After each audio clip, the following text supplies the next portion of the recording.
Breaking news! There's something going on in Baltimore that's got fans holding their breath, and it might just reshape the Ravens' entire 2025 campaign. A situation that started as a quiet concern is now turning into a major headline, and what we're hearing from inside the facility, well, it's not the kind of news anyone wanted to hear about a player who looked primed for a monster season. But before we move on, make sure you hit that like button if you're a true Ravens fan. It's always amazing to see fans of all ages supporting this team. And if you feel like it, comment, "Go Ravens," down below. Let's dive right into it. Ravens defensive lineman Nnamdi Madubuike. Yes, that Madubuike, the guy who had been a wrecking ball through the first 2 weeks of the season, might be staring at a long-term absence, possibly even the rest of the year. Coach John Harbaugh, usually tight-lipped when it comes to injuries, actually admitted he was concerned. And if Harbaugh is publicly saying that, it's not just smoke, it's a signal flare. He confirmed Madubuike won't play this week, but went no further. He hasn't been cleared to speak on the full details, which only adds to the tension. For fans who've been watching closely, the implications are enormous. Through the first 2 games of 2025,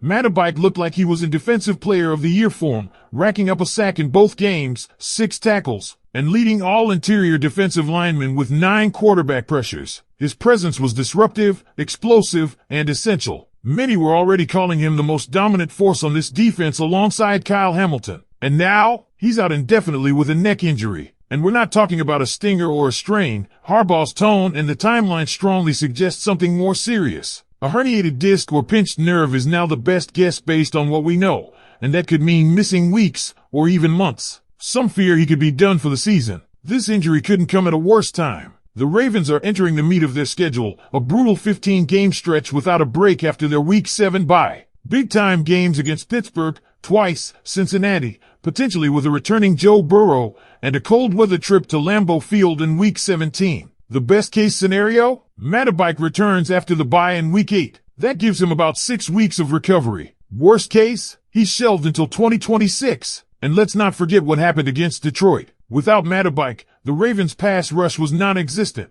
0 sacks. Jared Goff had all day to throw. Baltimore's pressure rate? Just 14.4%, third worst in the league. Sack total? Only 3 on the season, also third worst. Blitz percentage? A timid 12.1%. Defensive coordinator Zach Orr isn't sending pressure, and without someone like Madubuike demanding double teams, the whole front collapses. To patch the hole, the Ravens signed Taven Bryan to the practice squad, a solid depth piece, but let's be honest, he's not replacing Madubuike. And he's not alone on the injury report. Broderick Washington and Travis Jones are also dealing with setbacks. As of the latest practice, the Ravens had just 6 healthy defensive linemen, 4 of them from the practice squad, 1 rookie draft pick, and Brent Urban, a July signing. That's it. This situation has turned from a concern to a crisis, and this is where the front office needs to act. General Manager Eric DeCosta has to make a move. Fans are already tossing around names like Dexter Lawrence, Jeffrey Simmons, and Quinnen Williams. Yes, they'll cost a lot in draft capital. No, it doesn't matter.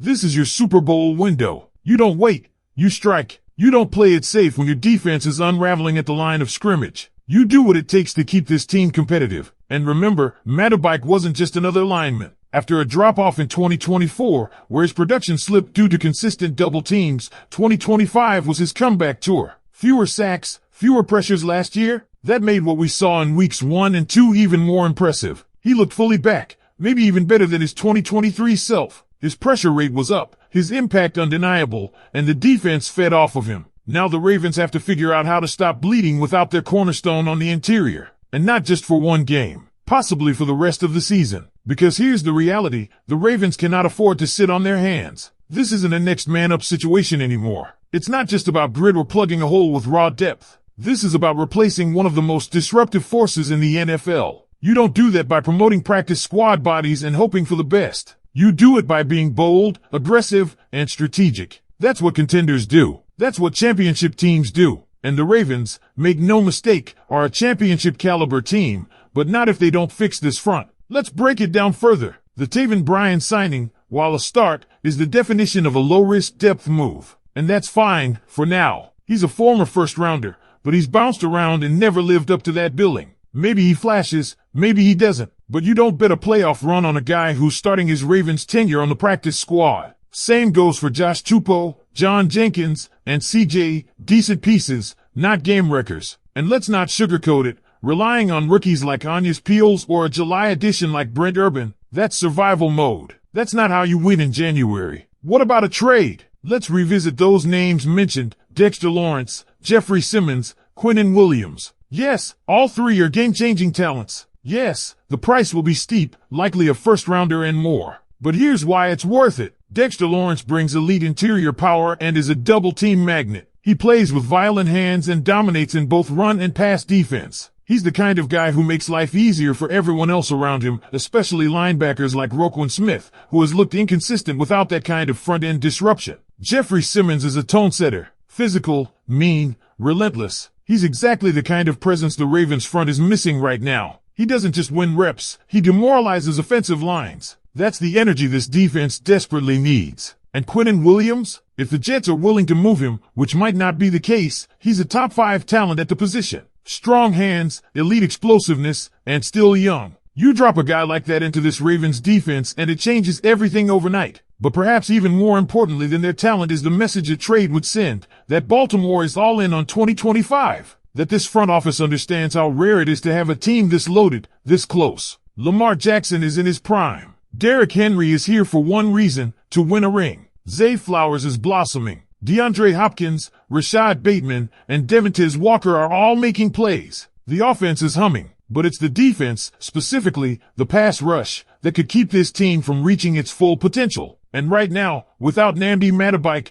that pass rush is gasping for air. Think about the games ahead. Patrick Mahomes, Joe Burrow, Justin Herbert. You think those guys are going to give your patchwork defensive line a break? Not a chance. If you're giving quarterbacks 5 seconds in the pocket, they're going to carve you up. And then what? Another early playoff exit? Another offseason of what-ifs? This is a turning point for Eric DeCosta. He's been calculated in the past, but this is the moment to go all in. We're not talking about mortgaging the future for a rental. All 3 of those potential trade targets are under contract beyond this season. You're not just buying help for 2025, you're investing in the core of your defense for years to come. And don't forget the psychological boost it would bring. You make a move like that and the locker room feels it. The message is clear. We're not backing down. We're not hoping things work out. We're making sure they do. You send a wave of belief through that building. And with leaders like Roquan Smith, Kyle Hamilton, and Lamar Jackson, that confidence becomes contagious. But it's not just about a splashy name. The Ravens need to reevaluate their defensive strategy altogether. You can't keep ranking bottom 3 in pressure percentage, sacks, and blitz rate and expect to survive against elite teams. Defensive coordinator Zach Orr needs to get more creative. Whether it's sending disguised pressures, dialing up more aggressiveness, or giving younger players opportunities in unique packages, something has to change. You cannot rely on coverage alone when the front 4 isn't winning. And look, we get it. Losing Madubuike hurts.